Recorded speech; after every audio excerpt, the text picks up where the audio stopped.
Guys, welcome to Tulasi fun times. இன்றைக்கி ஆடு ஓட்ட போகக்குள்ளே ஒரு கிணறு இருந்துச்சு. அந்த கிணத்துல தண்ணி இருக்கா இல்லையான்னு பார்க்கலான்னு போனேன். போகக்குள்ளே கால் தடுங்குது. நமக்கு ஏன்டா வம்புன்னு சொல்லி நான் மட்டும் கிளம்பிட்டேன். எனக்கு வச்சு நீச்சல் தெரியும், நானே பயந்துட்டு போனேன். என் கேமராமேன் நீச்சலும் தெரியாது, ஒன்றும் தெரியாது. தைரியமாக போய் வீடியோ எடுத்துகிட்டு வராங்க. அப்புறம் உள்ள கீழே விழுந்துட்டாங்கன்னா என்னால் தான் விழுந்தாங்கன்னு சொல்லி ஏமால் பள்ளி போட்டுருவாங்க. பாவா நானும் கூப்பிட்டு போயிட்டேன் அவங்கள. போகிற வழியில் இந்த எருக்கஞ்செடி பூ இருந்துச்சு. எங்கள் கேமராமேன் தேடுவாங்களா மாட்டாங்களான்னு உடச்சி பார்த்தேன். தேர மாட்டாங்கன்னு வந்துருச்சு. அது நமக்கே தெரிஞ்ச விஷயம் நினச்சிட்டு நான் மட்டும் கிளம்பிட்டேன்.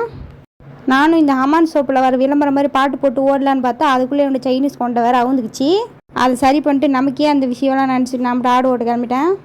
நான் போகிறதுக்கு முன்னாடி எங்கள் 2 ஆடு அவுத்துக்கிட்டு வேறு ஒருத்தவங்க கூட அது மட்டும் வீட்டுக்கு கிளம்பிட்டுருக்கு. அதை கஷ்டப்பட்டு பிடிச்சி இழுத்துட்டு போனேன்.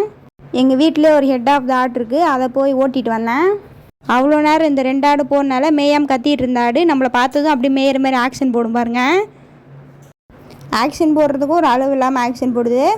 வீடியோவில் பார்க்குறதுக்கு வேணால் ரொம்ப ஈஸியாக அவுத்த மாதிரி இருக்கலாம். ஆனால் ஆடு வச்சுருந்து அது அவுக்குறவங்களுக்கு தான் தெரியும் அது எவ்வளோ கஷ்டம்னு. நானும் இதில் ஹமான் சோப்பில் வர விளம்பரம் மாதிரி வேகமாக ஓட்டிட்டு நம்ம வீடு கிளம்பிட்டேன். இவ்வளோ நேரம் மேயாத ஆடு இப்போ மேயும் பாருங்கள்.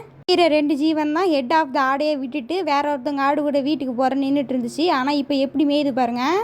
இவ்வளோ நேரம் ஆமை நடை போட்டு வந்து அப்படியே பிள்ளைங்களை பார்த்ததும் எப்படி தாவி உதிச்சு புயல் வேகத்தில் ஓடி போய் பால் கொடுத்துச்சு பார்த்தீங்களா.